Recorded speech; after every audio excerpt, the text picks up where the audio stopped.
3వ తారీఖు సింహరాశిలో కేతుగ్రస్త సంపూర్ణ గ్రస్తోదయ చంద్రగ్రహణం ఏర్పడుతుంది. మధ్యాహ్నం 3:19 ప్రారంభమై సాయంకాలం 6:47 వరకు ఉంటుంది. కాబట్టి గర్భిణీ స్త్రీలు ఎటువంటి నియమాలు పాటించాలి? చాలామంది బయట చెబుతున్నట్టుగా దుష్ప్రచారంగా కాకుండా అనగా భయపెడుతున్నారు. అంటే ఒక కొయ్యలాగా ఎలాగే ఉండిపోవాలి, నిద్ర పోకుండా ఉండాలి, అసలు చెప్పాలి అనంటే ఎటువంటి శ్వాస కూడా సరిగ్గా తీసుకోకూడదు అన్నట్టుగా భయపెడుతున్నారు.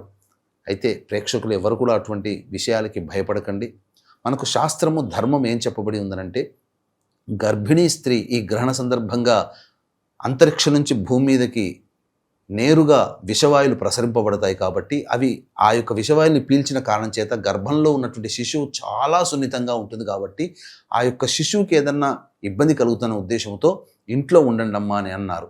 అందుకనే తలుపులు కిటికీలు అన్నీ మూసివేసి చక్కగా మీకు ఇష్టమైనటువంటి సుఖాసనం లేదా పడుకొనైనా కానీ ఉండి మెలకువతో ఉండి దైవనామస్మరణ చేసుకోండి.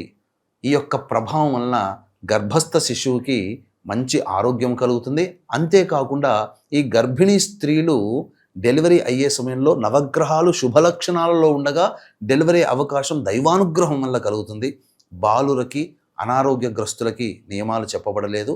కాబట్టి అందరూ కూడా మధ్యాహ్నం మిగతా వాళ్ళందరూ కూడా మధ్యాహ్నం 11 లేదా మ్యాక్సిమం 12 లోపల భోజనాది కార్యక్రమాలు ముగించేసేసుకోవాలి. ఇక ఈ సమయంలో గోళ్ళు కత్తిరించడము, గడ్డం చేసుకోవడము, అలాగే కటింగ్ చేయడము మరియు ధూమపానము, మద్యపానము, మాంసాహార భోజనము ఇలాంటివి, దాంపత్యం ఇలాంటివి పనికి రావు. కాబట్టి ఈ నియమాలు తప్పక పాటించండి. సింహరాశిలో ఏర్పడుతున్నది కాబట్టి ఈ యొక్క సింహరాశిని బేస్ చేసుకొని మేష, వృషభ, కర్కాటక, సింహ, కన్య, ధనస్సు, మకర, కుంభరాశిలో జన్మించినటువంటి వారికి గ్రహణ దోషం ఉంటుంది.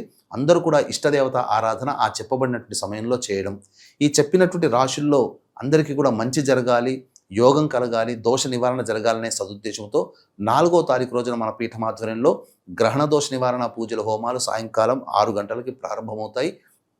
అందరూ కూడా నమోదు చేసుకోవచ్చు. నమోదు చేసుకున్నటువంటి వాళ్ళకి శక్తిపాతం చేసినటువంటి కరుంగరి మాల ఇవ్వడం జరుగుతుంది. కాబట్టి 4వ తారీఖు సాయంత్రం 5 గంటల లోపల మీరు గోత్రనామాలు నమోదు చేసుకోవచ్చు.